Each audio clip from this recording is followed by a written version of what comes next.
다니엘서 강의 몇 번째입니까? 34번째 말씀. 34번째 말씀을 이어가도록 하겠습니다. 하나님 나라만 영원하다. 제목은 하나님 나라만 영원하다. 지난번 드렸던 말씀 조금 복습을 해야 되겠습니다. 지난번에 우리가 살폈던 말씀은 네 번째 짐승에 관한 말씀입니다. 이 네 번째 짐승은 로마 제국을 상징하는데 아주 괴이한 모습이었습니다. 그런데 그 네 번째 짐승이 무너지면서 10개의 뿔이 나왔고 또 그 10개의 뿔 가운데에 하나가 또 큰 작은 뿔이 그 가운데 나왔습니다. 이 작은 뿔은 사탄의 세력을 상징하며 이 작은 뿔은 두 가지. 첫째는 하나님을 대적하고 그리고 성도를 괴롭힐 것이다. 그래서 그 작은 뿔이 지금까지도 성도들을 괴롭히고 있다. 그렇게 말씀드릴 수 있습니다. 그렇다면은 이 작은 뿔이 언제까지 그렇게 하나님을 대적하고 성도들을 괴롭히게 될 것인가? 거기에 대해서는 우리가 7장 25절 말씀에 보면은 한 때와 두 때와 반 때까지 할 것이다. 그래서 이 한 때와 두 때, 반 때는 하나님의 정해진 시간, 하나님이 정하신 시간을 뜻한다. 그래서 사탄은 영원토록 하나님을 대적하고 성도들을 괴롭히는 것이 아니고 하나님이 정한 시간까지만 그렇게 하게 될 것이다 하는 것을 말씀이 보여주고 있습니다. 그리고 그 후에는 하나님의 심판을 받고 그 권세를 빼앗기고 그리고 멸망하게 될 것을 다니엘은 이미 계시를 통해 깨우치게 된 것입니다. 그런데 이 마귀가 이렇게 멸망하는 그날은 우리 하나님의 백성들에게는 축복의 날이고 승리의 날이 될 것입니다. 바로 그때 하나님께서는 그의 백성들에게 하나님 나라와 그의 권세를 주실 것이다. 그렇게 말씀하셨습니다.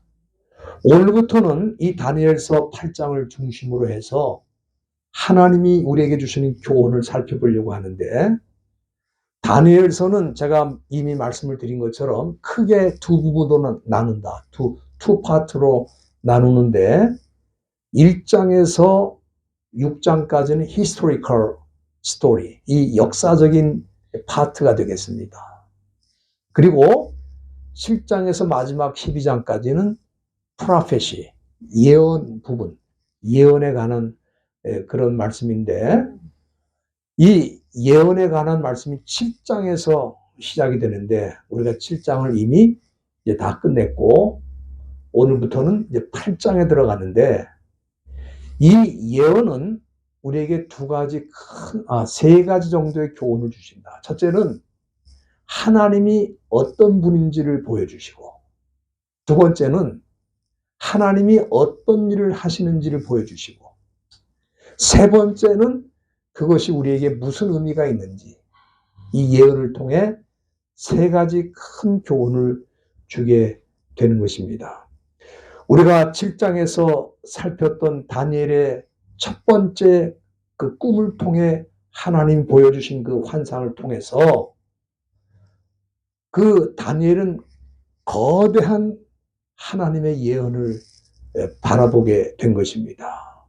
그 예언 속에는 네 짐승이 나와 있는데 그 네 짐승은 바벨론, 페르시아, 헬라 제국, 로마 제국의 그 흥망성쇠에 관한 예언이고 또 지금까지도 우리에게 영향을 끼치고 있는 작은 뿔에 관한 것이며 이제 이 마귀가 어떻게 일하고 어떻게 멸망을 받게 될 것일지 그 거대한 계시의 내용이 그 7장에 나와 있는 것을 우리가 살폈습니다. 오늘 이 본문에는 이 8장에 다니엘의 두 번째 환상이 나와 있는데 1절 중간에 보면은 벨사살 왕 3년에 다시 이상이 나타났다 그랬습니다. 여기 이상이라는 말이 나오는데 앞에서는 꿈이라는 말이 나왔죠. 여기는 이상이라는 말이 나오는데 이상은 그 카존이라고 하는 히브리 말인데 환상이라는 뜻도 되고 또 꿈으로 번역할 수도 있습니다. 그러니까 같은 말이에요. 꿈이나 이상이나 같은 것입니다. 첫 번째 꿈 이후에 3년이 지나고 다니엘이 새롭게 본 그 환상은 무엇인가? 본문 2절에 보면은 그가 환상을 보았을 때에 내 몸은 엘람도 수산성에 있었고 을레 강변에서 이상을 보았다. 그렇게 기록을 했습니다. 여기 보면은 벨사살 왕 3년이라고 하는 때가 나오고 시간적인 표현이죠. 그리고 엘람도 수산성 그리고 을레 강변이라고 하는 장소적인 표현이 나와 있습니다. 그러면은 이 다니엘이 이처럼 그 때와 장소에 대해서 이렇게 상세하게 기록을 하는 이유는 무엇인가?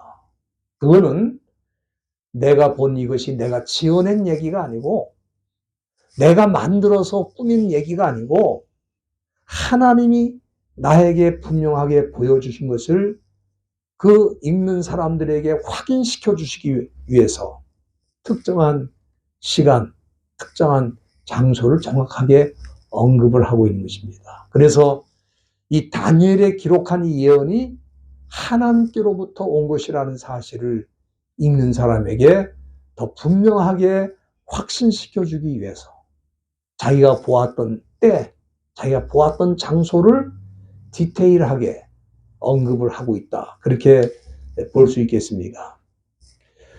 그가 이상을 보게 되었던 장소 수산성은 바벨론 수도에서 동쪽으로 약 360km 정도 떨어진 그런 위치에 있는데 경치가 아주 아름답고 그리고 이 티그리스 강이 흐르는데 그 강에서 물을 끌어다가 아주 그 농사를 잘 지어가지고 과일이라든지 야채라든지 소출이 아주 많이 나는 그런 아름다운 곳이었습니다.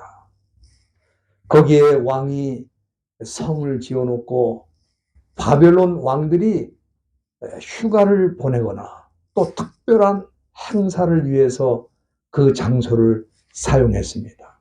그리고 이 성은 적으로부터 침공을 받았을 때 쉽게 적이 들어올 수 없을 정도로 아주 완벽하게 성을 잘 만들었습니다.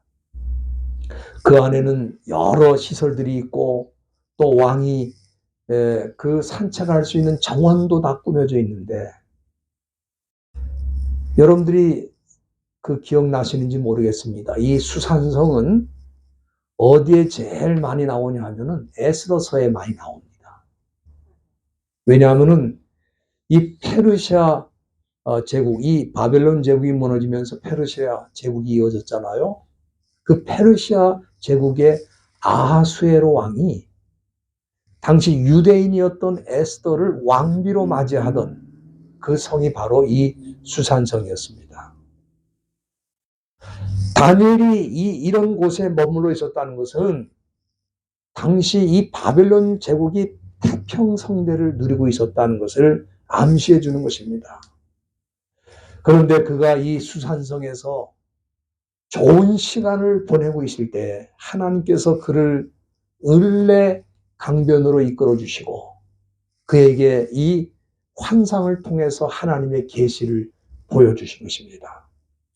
여기 을레 강이라고 하는 이 표현은 사실은 정확하게 말하면 운하입니다. 운하. 이 강이라기보다는 운하인데 그러니까 그 성을 중심으로 해서 운하를 파서 물을 끌어들이고 그 물이 흐름으로써 농사도 짓고 여러 가지 혜택을 그 수자원 혜택을 주고 있는 그런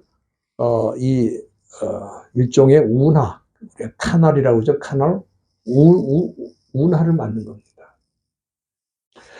그가 보았던 환상은 두 뿔을 가진 수양, 램이라고 그러죠. 램. 두 뿔을 가진 수양에 관한 그런 예언인데, 이 수양에게는 두 개의 뿔이 있었다. 두 개의 뿔이. 근데 일반적으로는 두 개의 뿔이 이렇게 같이 나잖아요. 크기가. 근데 이 수양은 두 뿔이 크기가 달랐어요. 근데 먼저 난 것보다 나중 난 게 더 길었다 그랬어요. 우리가 이 다니엘이 첫 번째 봤던 환상, 네 가지 종류의 그 짐승에 나타난 그 예언은 뭡니까?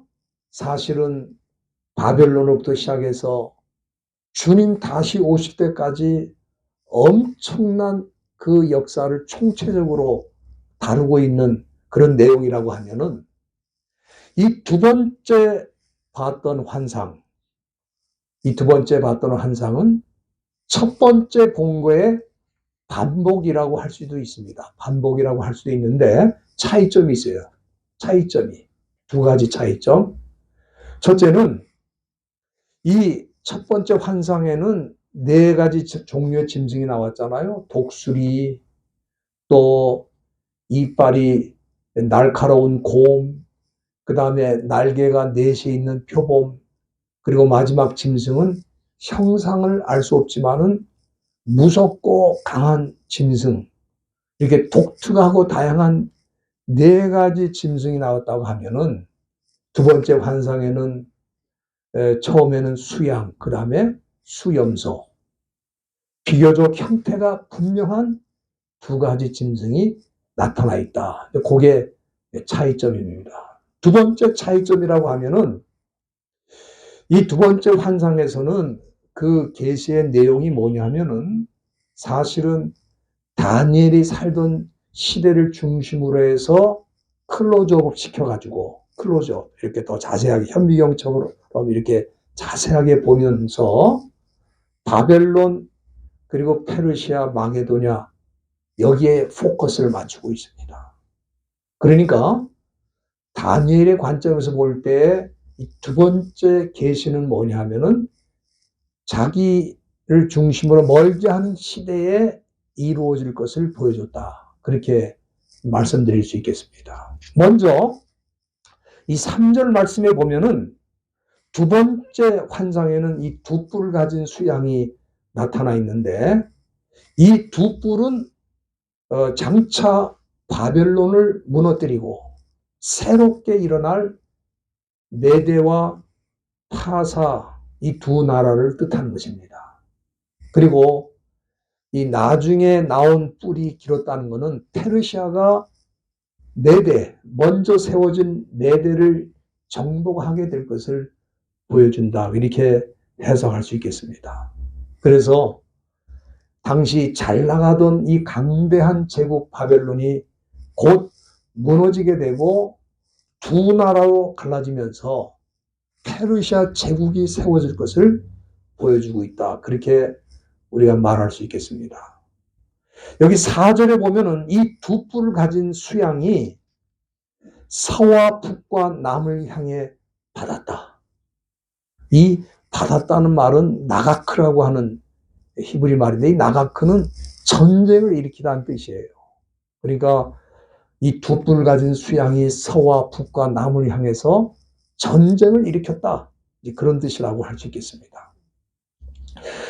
여기 지명 서, 그 다음에 북, 그 다음에 남이 나오는데, 이 서는 시리아를 말하고, 북은 아르메니아와 이 카스피의 지역을 뜻하고, 이 남쪽은 애굽을 뜻하고, 그리고 에디오피아까지 포함된다고 볼 수 있겠습니다. 그래서 이 페르시아가 결국은 이 광대한 지역을 전쟁을 일으켜서 점령하게 될 것을 보여주는 것이다. 그렇게 볼 수 있겠습니다. 여기 4절 중간에 보면은 그것을 당할 짐승이 없다. 그렇게 말씀했어요.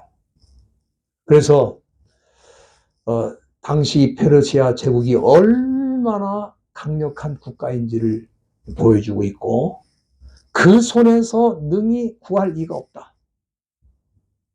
이 페르시아가 쳐들어오면은 감당할 만한 나라들이 없었다. 그런 얘기예요. 누가 도와줄 수가 없어요. 그래서 이 수양에 대해서 다니엘이 본 것이 뭡니까? 임의로 행하고 스스로 강대해졌다. 그런 정도로 엄청난 힘을 가지고 바벨론뿐만 아니라 주변의 나라들을 완전히 정복하게 되었다. 그렇게 볼 수 있겠습니다. 그런데 이 수양으로 상징되는 이 페르시아도 오래 가지를 못했습니다. 본문 5절에 보면은 수염소가 등장하는데 서편에서부터 왔다 그랬어요. 이 수염소는 사실은 서편에서 왔다고 그러니까 그건 뭐냐면 그 당시 그리스 지역을 말합니다. 그래서 이거는 마게도냐 제국이 일어나게 될 것을 보여주는 것이다. 그렇게 해석할 수가 있겠습니다. 여기 놀라운 말씀이 나와 있는데 이 마게도냐 제국을 상징하는 이 수염소는 본문 5절 중간에 보시면은 온 지면에 두루 다니지만 그 발이 땅에 닿지 아니했다 그랬어요. 이 말씀은 무엇을 의미합니까? 첫째는 온 지면에 두루 다녔다는 것은 이 수염소로 상징되는 이 마게도냐 제국의 영토가 엄청나게 확장될 것을 보여준다. 그렇게 이해할 수가 있고요. 그리고 그 발이 땅에 닿지 아니했다. 그 말은 뭐예요? 신속하게 마게도냐 군대가 움직여서 수많은 나라를 정복하게 될 것을 보여주는 것입니다. 여러분들 우리가 이미 살폈습니다. 이 앞서 7장 6절에 보시면은 이 마게도냐를 첫 번째 그 꿈에서는 표범으로, 표범으로 여기는 수염소로 표현되어 있지만 거기는 표범으로 표현되어 있는데 이 표범이라는 게 얼마나 빠른 동물입니까? 그런데 이 표범에 날개가 4개가 달렸다고 그랬어요. 그러니까 표범도 빠른데 날개까지 달았으니까 얼마나 이 마게도냐 제국이 빠르게 움직이고 전 세계를 정복하게 될지를 상징적으로 보여주는 표현이다. 그렇게 이해할 수 있겠습니다. 그런데 5절 여러분들이 보세요. 5절 끝부분에 보시면은 이 염소의, 이 수염소의 두 눈 사이에 큰 뿔, 현저한 뿔이라는 것은 뚜렷한 아주 큰 뿔을 뜻하는 거예요. 현저한 뿔이 나타났는데 그럼 그 뿔은 뭐냐? 이 뿔은 우리가 마게도냐 제국의 대왕이었던 알렉산더 대왕을 뜻하는 것이다. 알렉산더 대왕을 뜻하는 것이다. 알렉산더 대왕. 여러분들 이 알렉산더 대왕은 아마 역사에 나타났던 왕 중에 가장 위대한 왕의 한 사람으로 우리가 꼽고 있는데 이 사람의 통치권은 너무 막강해가지고 누가 대적할 수 없을 만큼 그렇게 힘이 강한 왕이었기 때문에 여기 성경에 나온 대로 두 눈 사이에 난 큰 뿔 하나가 그렇게 표현되어 있는 겁니다. 큰 뿔이 났다. 그리고 여기 7절 중간에 보면은 이 큰 뿔이 있는 이 수염소가 수양, 그 강변에서 봤던 그 수양을 들이받아가지고 그 수양에게는 두 뿔이 있었다고 그랬잖아요. 두 뿔을 꺾어버리고 땅에 엎드리고 짓밟았다. 그렇게 표현하고 있습니다. 이 페르시아도 본문 4절에 보면은 당할 짐승이 없을 만큼 그렇게 강력한 나라였음에도 불구하고 이 수양 페르시아가 수염소에 의해서 한 방에 날아간 거예요. 여러분들이 역사를 보면은 BC 331년에 알렉산더 대왕이 이끄는 군대가 당시 페르시아의 왕이었던 다리오 왕을 죽이고 그의 군대를 섬멸하고 페르시아를 완전히 정복했던 역사가 우리 일반적인 역사에도 그대로 나타나 있습니다. 그런데 이렇게 강한 마게도냐도 오래가지를 못했어요. 오래가지를 못했어요. 그 큰 뿔이 꺾였다 그랬습니다. 언제 꺾였습니까? 여기 중요한 말씀이 있어요. 8절 중간에 보면은 수염소가 스스로 힘이 강대하여 가더니 강성할 때 꺾였다. 여러분들 일반적으로는 그렇지 않습니까? 나라가 무너지는 것은 그 나라에 이제 국군이 다해서 기력이 다 쇠하고 더 이상 힘이 없을 때 외적이 침입해가지고 그 나라를 집어삼키는 거거든요.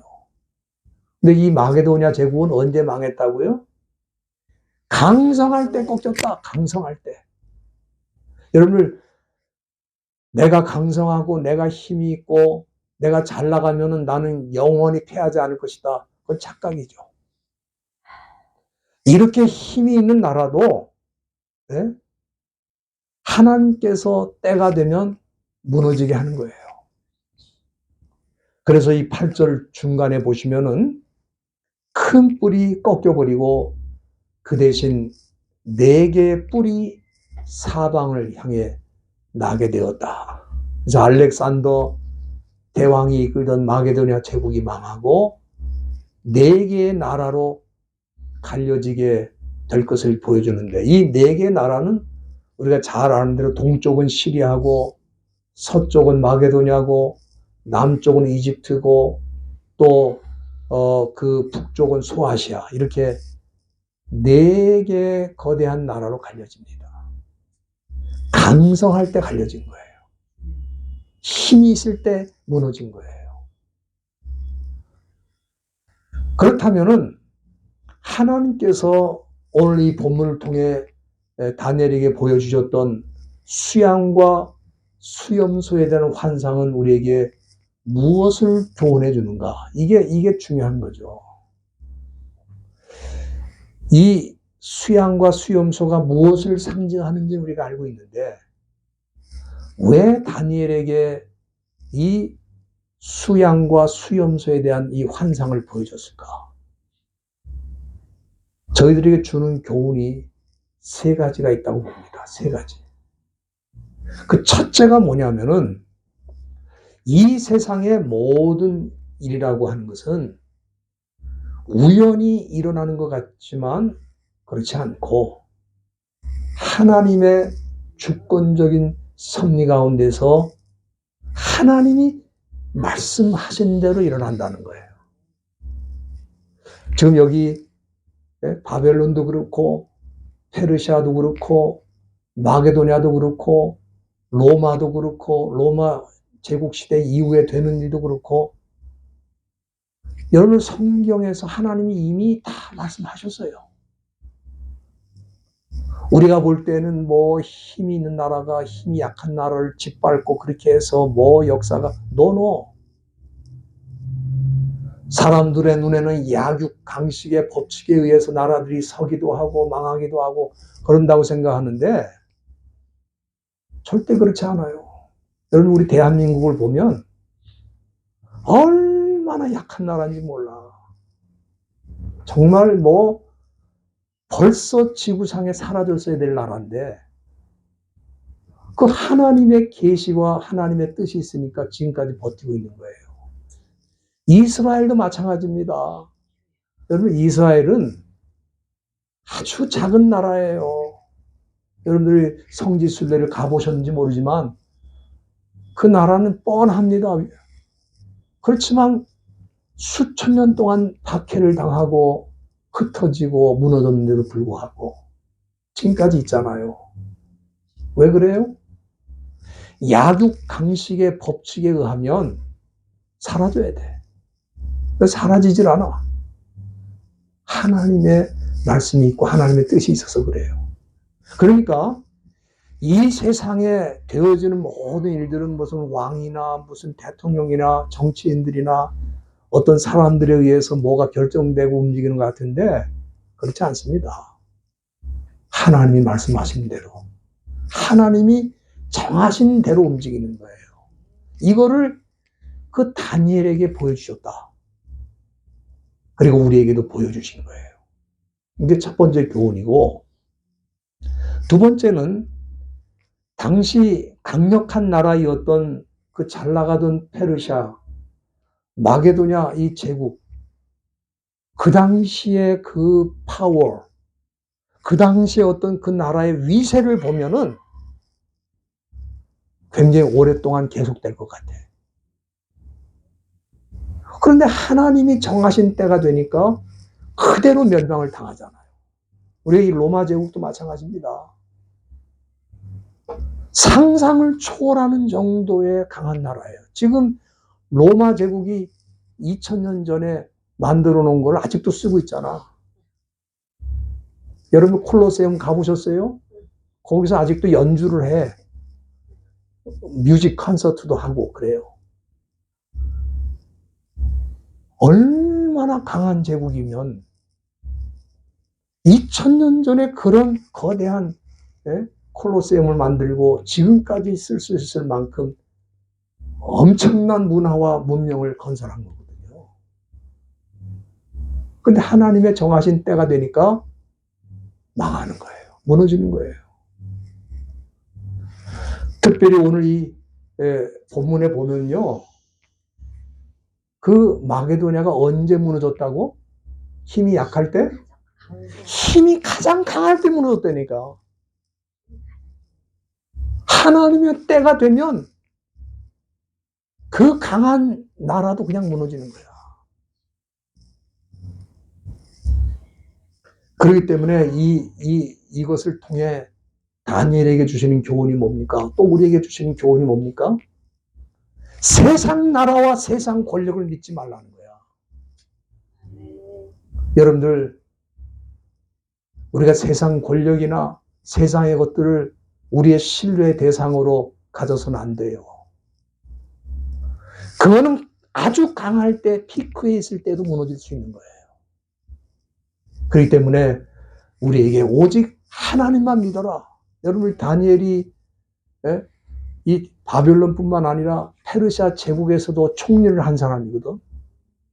그러나 다니엘은 자기를 그 강한 나라에 맡기질 않았어요. 그 강한 나라의 왕들에게 자기 미래를 맡기지 않았어요. 왜? 하나님이 그에게 이런 나라들도 언젠가 때가 되면 다 무너질 것이다. 이거를 보여주었거든요. 마지막으로 우리가 이 사건을 통해 배울 수 있는 교훈이 뭐냐면은 이 세상에 영원한 나라가 없기 때문에 하나님 나라만 영원하다는 것을 우리에게 교훈해 주시기 위해서 무너질 것 같지 않은 나라도 무너지고 결국은 하나님의 나라만 남는 것을 우리에게 보여주신 거예요. 여러분들이 다니엘서 7장 18절 말씀에 보면은 지극히 높으신 자의 성도들이 나라를 얻게 되는데 그 누림이 영원하고 영원하고 영원하고 이 영원하다는 말이 3번이나 나와 거기에. 무슨 얘기입니까? 하나님이 마지막에 그의 백성들에게 주실 하나님의 나라는 영원하다는 거예요. 영원하다는 거예요. 그런데 이 영원한 나라가 언제 시작이 되느냐? 우리가 하나님을 믿을 때, 하나님의 능력을 믿을 때, 하나님께 집중할 때, 우리 신약적인 표현으로 말하면 예수를 믿고 구원을 받았을 때, 하나님의 나라는 이미 우리 안에서 현재로 시작이 된다는 거야. 영원히 무너지지 않는 그 나라지만 이미 우리에게 시작이 된다는 거예요. 그래서 빌립보서 3장 20절에 보면은 사도 바울이 뭐라고 말합니까? 오직 우리의 시민권은 하늘에 있다. 그래서 그는 당시 유대인으로서 드물게 로마 시민권을 갖고 있었지만 로마 제국에다가 자기 몸을 의탁하지 않았어요. 왜? 자기의 시민권은 로마에 있는 것이 아니라 하늘나라에 있고 하나님 나라에 속한 시민이라는 것을 알았기 때문에 그는 어디를 가든지 하나님의 손에다가 자기를 맡기고 하나님의 시민으로서 하나님 나라의 시민으로서 당당하게 살았다는 거예요. 다니엘도 마찬가지입니다. 그가 유대인의 포로가 되었지만 바벨론의 프라임 미니스터 수상이 되고 또 페르시아의 수상이 되었던 사람이거든요. 그러니까 그 나라에 형식적인 시민권이 있었다고 봐야 될 것입니다. 그러나 거기다가 자기 미래를 맡기지 않았어요. 왜? 무너진다는 거예요. 이렇게 강한 나라들도 무너질 때, 여러분 그 당시에 그 바벨론에 살던 사람의 눈으로는 절대 안 무너지는 나라지. 페르시아도 마찬가지고 마게도냐도 마찬가지고 로마 제국도 마찬가지고 그 당시 살던 사람들의 눈으로는 그 나라가 결코 망하지 않죠. 여러분 미국 보세요. 미국이 망할 것 같습니까? 전 세계를 지금 주름 잡고 있잖아요. 아, 이 나라는 영원할 것 같다. No! 영원하지 않아요. 저와 여러분들은 시험대에 있습니다. 이 미국이란 강한 나라의 한복판에 살면서도 우리 이 나라를 믿으면 안 돼요. 하나님의 나라를 믿어야 돼요. 하나님의 주권을 믿어야 돼요. 그래서 우리가 이 나라의 시민권을 갖고 있어도 우리는 하늘의 시민권을 가진 사람으로 당당하게 살면서 이 강대국의 상황에서도 뚫고 나가는 믿음이 있어야 되는 거예요. 오늘 이것을 다니엘에게 보여주신 거예요. 우리가 2026년 새롭게 출발을 했는데 어디까지 이르렀든지 그대로 행하라. 그 말은 뭐냐? 우리가 하늘나라의 시민권을 얻었잖아요. 그리고 이 하늘나라의 시민권을 가지고 이 세상에 살지만 영원한 그 하나님 나라가 완성되는 그날을 바라보면서 계속해서 한 걸음 두 걸음 하늘의 소망을 갖고 전진하는 사람들이 크리스찬이지, 뭐 눈에 보이는 가시적인 문명에 압도돼 가지고 뭐 대단한 일들이 지금 많이 일어나고 있잖아요. 이 지금 지구상에. 앞으로 이 AI 시대라는 건, 인공지능 시대라는 거는 지금 우리 어르신들은 잘 모릅니다. 이 AI가 어느 정도까지 진행됐는지. 이제 여러분들 조금 있으면요, 전화기, 휴대폰 들고 다닐 필요도 없어요. 왜? 여러분들 머리에다가 뭘 하나 그 심으면 내가 전화를 걸겠다 생각하면 전화 걸리는 거야. 내 아들한테 전화해야지. 그럼 그냥 전화 걸려. 우리 어머니한테 전화해야지. 생각하면 그냥 전화 걸리는 거야. 여러분, 이 보통 무서운 시대가 아니죠? 잘못하면 어떻게 됩니까? 저놈 좀 죽어야 될 텐데. 그럼 죽는 거야, 그놈이. 근데 어떻게 죽었는지 몰라. 지금 이런 엄청난 일들이 앞으로 일어나기 때문에 사람들이 여기에 그냥 압도당하고 지배를 당하고 눌리고 다 산다 이 말이야. 과거의 제국들 방법은 다르지만 다 사람들을 눌러가지고 정복하고 다스리는 그런 방식으로 통치를 했는데, 지금 그런 방식이 뭐예요? 테크노, 기술을 가지고 그렇게 지배하는 거예요.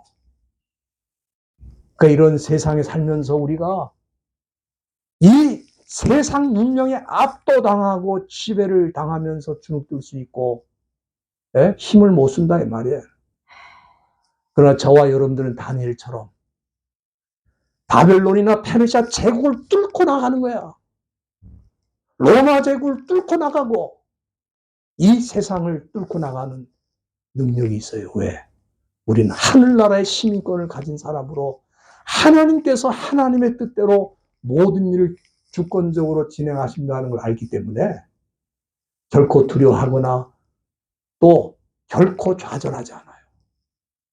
어디까지 이르렀든지 금년에도 계속해서 전진하시는 저와 여러분들이 다 되시기를 주님의 이름으로 부탁드립니다.